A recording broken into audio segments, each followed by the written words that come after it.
नमस्कार। आज हम हिंदी भाषा की 7वीं कक्षा की पाठ्य पुस्तक ज्ञान सागर के पाठ 19 गणेश उत्सव के अभ्यास के प्रश्न करेंगे। हम अपनी पिछली वीडियो में इस पाठ के अभ्यास के कुछ प्रश्न कर चुके हैं। आज हम भाषा की बात और जीवन मूल्य से संबंधित प्रश्न करेंगे। तो आइए शुरू करते हैं। हमारा जो पहला प्रश्न है भाषा की बात से संबंधित, ध्यानपूर्वक पढ़िए। ये पढ़ते हैं हम पहले। सुबह से बड़े ज़ोर शोर से तैयारियां शुरू हो गई। अगला देखते हैं। बाजार में बड़ी भीड़ भाड़ थी। गाजे बाजे के साथ मूर्ति घर पर ले आए। अब ऊपर लिखे वाक्यों में शब्द युग्मों का प्रयोग हुआ है, जैसे जोर शोर, भीड़ भाड़ और गाजे बाजे। अब आप नीचे दिए शब्द युग्मों का वाक्य में प्रयोग कीजिए। तो जैसे पहला दिया गया उबड़ खाबड़, ये शब्द युग्म है। उबड़ खाबड़, पहाड़ी क्षेत्र का रास्ता उबड़ खाबड़ खाबड़ होता है। कि पहाड़ी क्षेत्रों का जो रास्ता होता है वो कैसा होता है? पहाड़ी क्षेत्रों का रास्ता उबड़ खाबड़ होता है। अगला अनाप शनाप, किसी के बारे में अनाप शनाप बातें नहीं करनी चाहिए। चाय वाय, मेहमानों के लिए चाय वाय का प्रबंध किया जाए। झूठ मूठ, रमेश हमेशा झूठ मूठ की बातें करता है। अगला प्रश्न देखते हैं। नीचे दिए वाक्यों के सामने उनमें प्रयुक्त अकर्मक सकर्मक क्रिया लिखिए। ये वाक्य दिए गए हैं और हमें यहाँ पर क्रिया बतानी है कि उसमें अकर्मक क्रिया है सकर्मक क्रिया है। क्रिया के जो दो भेद होते हैं, अकर्मक और सकर्मक। अकर्मक में जैसे कि जब किसी भी जो भी वाक्य होता है जिसमें कर्म की हमें आवश्यकता नहीं होती, वहाँ पर बिना कर्म के ही हमारा काम चल जाता है, वाक्य जो पूरा होता है, तो उसमें अकर्मक क्रिया होती है। लेकिन जहाँ पर हमें कर्म की आवश्यकता होती है, कर्म की आवश्यकता बनी रहती है, वहाँ पर सकर्मक क्रिया होती है। जैसे बच्चा हंस रहा है, तो इसमें हंसना क्रिया हो रही है। तो हमें अकर्मक क्रिया है या सकर्मक क्रिया है, इसका पता लगाने के लिए हमें जो है क्रिया से पहले क्या शब्द लगाकर प्रश्न करना है। जैसे बच्चा हंस रहा है, यहाँ पे हंसना क्रिया है, तो हंसना के आगे लगाएंगे बच्चा हंस रहा है। बच्चा क्या हंस रहा है, तो यहाँ पे हमें कोई आंसर या उत्तर नहीं मिल रहा है। लेकिन अगर इसी की जगह होता बच्चों में पटाखे बांटे गए, तो अब इसमें बांटने की क्रिया हो रही है। बच्चों में पटाखे बांटे गए। अब हम बांटे गए के आगे हम क्या शब्द लगाएंगे कि बच्चों में क्या बांटे गए, तो हमें उत्तर मिल रहा है पटाखे।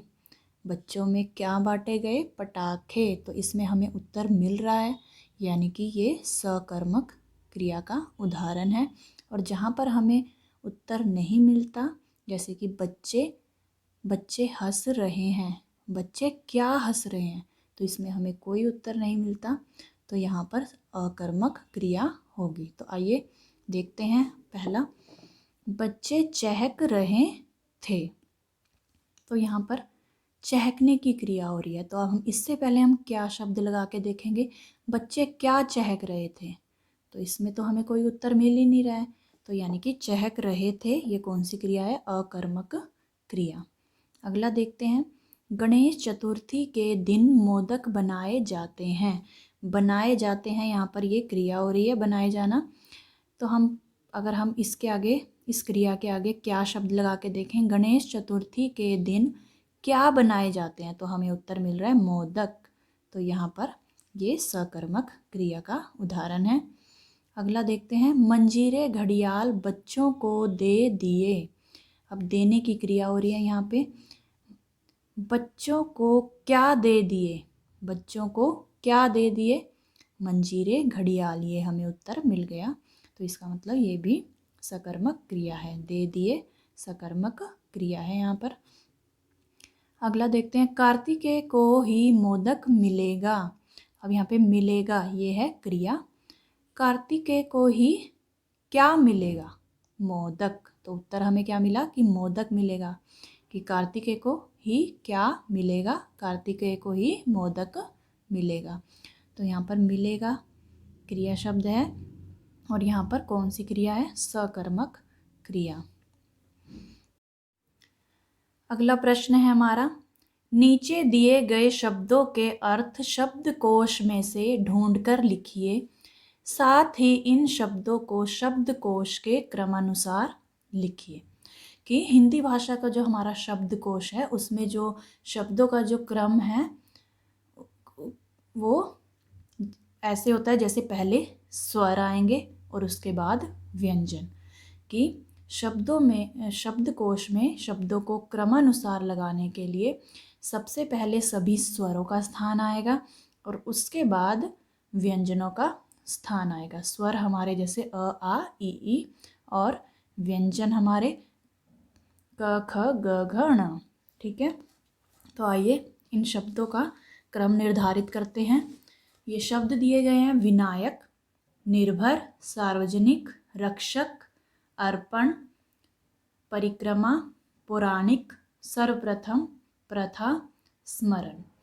तो अब देखिए ये सभी जो शब्द हैं ये व्यंजनों से शुरू हैं। ये स, प, स, ये सभी क्या हैं? व्यंजन हैं।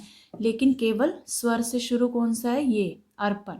तो इसका अर्थ है कि सबसे पहले अर्पण आएगा, उसके बाद आएगा निर्भर। बाकी सभी जो है व्यंजन से हैं, लेकिन व्यंजनों में सबसे पहले न का स्थान है इन बाकियों से। फिर उसके बाद आएगा परिक्रमा, फिर आएगा पौराणिक नंबर 4 पे, नंबर 5 पर आएगा प्रथा। ये तीनों प से शुरू हैं, ये भी प से, ये भी प से, ये भी प से। तो आइए देखते हैं कि परिक्रमा पहले क्यों आया और पौराणिक बाद में क्यों आया और प्रथा सबसे बाद में क्यों आया इनसे। तो देखिए, अब जैसे ये प है और ये पो है, तो अ के बाद आता है ना ओ का स्थान। जैसे अ, आ, ई, उ, मतलब ओ की मात्रा जो है वो बाद में आती है। तो इसका मतलब पहले प आएगा फिर पो आएगा। हमें मात्रा देखनी है क्योंकि जो इसमें है प जमा अ, ठीक है, और इसमें है प जमा ओ। तो पहले अ आता है ना, ओ तो बाद में आता है। तो हम पहले ये लिखेंगे परिक्रमा, फिर पौराणिक। और इसमें देखिए, इसमें ये तो पूरा ये आधा प है और पूरा र है। आधा प और इसमें र, जो ये पैरों में है ना इसके र, ये पूरा होता है और ये आधा होता है। तो आधे प का स्थान जो है इन पूरे प से बाद में आता है, इसलिए प्रथा जो है बाद में आएगा। पहले परिक्रमा, फिर पौराणिक, फिर प्रथा। तो इसके बाद छठे स्थान पर आएगा रक्षक, सातवें पर आएगा विनायक, आठवें पर सर्वप्रथम, फिर आएगा सार्वजनिक 9वें स्थान पर, और 10वें पर आएगा स्मरण। तो अब इसमें देखिए, ये भी स से शुरू है, ये भी स से, ये भी स से, लेकिन पहले ये क्यों आया, बाद में ये क्यों आया और बाद में ये क्यों आया। आशा करती हूँ आप ये समझ गए होंगे कि पहले ये देखिए, ये स से शुरू है और ये सा, ये स है और ये सा है। तो ये अ है, इसका मतलब है इसमें स प्लस अ है और इसमें स प्लस आ है, यानी आ बाद में आता है और अ पहले आता है। तो पहले ये आएगा और बाद में सार्वजनिक आएगा। और आपने इसमें देखा कि आधा स है ये, तो आधे स का स्थान शब्दकोश में पूरे स के बाद में आएगा। तो इसीलिए स्मरण जो है सबसे अंत में लिखा जाएगा। आगे बढ़ते हैं अगले प्रश्न की ओर। हमारा जो अगला प्रश्न है जीवन मूल्य से संबंधित है। तो पहले हम जो हमने अभी किया प्रश्न शब्दकोश वाला, उसमें हमें शब्दों के अर्थ भी साथ में जानने हैं। तो आइए देखते हैं इन्हें। देखिए, पहले हमने अर्पण लिखा था, तो अर्पण का अर्थ होता है भेंट। निर्भर का अर्थ होता है आश्रित, आश्रित। निर्भर का अर्थ होता है आश्रित, आश्रित। परिक्रमा का अर्थ होता है चक्कर लगाना। पौराणिक का अर्थ है पुराण से संबंधित। प्रथा का अर्थ होता है नियम। रक्षक, रक्षा करने वाला। विनायक, गणेश। सर्वप्रथम, सबसे पहले। सार्वजनिक, सभी के लिए। और स्मरण का अर्थ होता है याद। एक बार दोबारा देख लेते हैं। अर्पण यानी भेंट करना, अर्पण भेंट करना। निर्भर, आश्रित, निर्भर का आश्रित। परिक्रमा, चक्कर लगाना। पौराणिक, पुराण से संबंधित। प्रथा, नियम। रक्षक, रक्षा करने वाला। विनायक, गणेश। सर्वप्रथम, सबसे पहले। सार्वजनिक, सभी के लिए। और स्मरण, याद। तो अब हमारा जीवन मूल्य से संबंधित प्रश्न करते हैं। द्वार रक्षक ने अपना कर्तव्य पूरी तरह निभाना चाहा तो उसे हानि उठानी पड़ी। आप अपने कौन कौन से कर्तव्य मानते हैं, उन्हें किस तरह पूरा करते हैं? तो इसका उत्तर है, मैं अपनी पढ़ाई लिखाई, अनुशासन पालन और अपने माता पिता व गुरुजनों का सम्मान करने को अपना कर्तव्य मानती हूँ और इसका निर्वाह मैं पूरी ईमानदारी और निष्ठा भाव से करने की पूरी कोशिश करती हूँ। अगला प्रश्न, माता पिता की परिक्रमा पूरे ब्रह्मांड की परिक्रमा के बराबर है और माता पिता का स्थान ईश्वर से भी बड़ा है। क्या आप भी गणेश जी की तरह अपने माता पिता को सर्वोच्च महत्व देते हैं? किस तरह? तो इसका उत्तर है, मैं अपने माता पिता को सर्वोच्च स्थान देती हूँ क्योंकि वे मेरे जन्मदाता हैं और आज मेरा जो अस्तित्व है वह उन्हीं की देन है।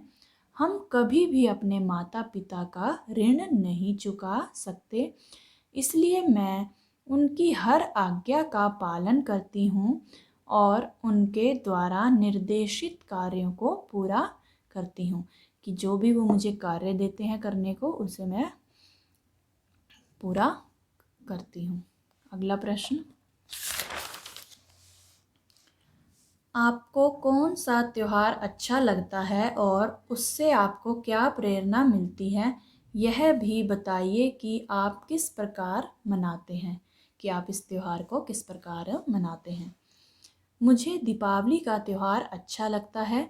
इस त्यौहार से हमें सदा आगे बढ़ने की प्रेरणा मिलती रहती है। यह त्यौहार हमें सिखाता है कि कभी भी अंधकार से नहीं डरना चाहिए क्योंकि एक छोटे से दीपक की लौ भी काले अंधेरे को प्रकाश में बदल सकती है। इसलिए हमें हर समय अपने जीवन में आशावादी रहना चाहिए और खुश रहना चाहिए। मैं इस त्यौहार को अपने परिवार के साथ बहुत ही धूमधाम से मनाती हूँ। कि हमें दीपावली के त्यौहार से क्या शिक्षा मिलती है? सदा आगे बढ़ने की शिक्षा मिलती है क्योंकि हमें पता है कि अंधकार कभी भी नहीं रहता है और एक छोटे से दीपक की जो लौ है वह उस अंधकार को प्रकाश में बदल देती है। इसलिए हमें जीवन में सदा ही आशावादी रहना चाहिए और खुश रहना चाहिए। आशा करती हूँ आपको ये सभी प्रश्न अच्छे से समझ में आ गए होंगे। तो मिलते हैं अगली वीडियो में, तब तक के लिए नमस्कार।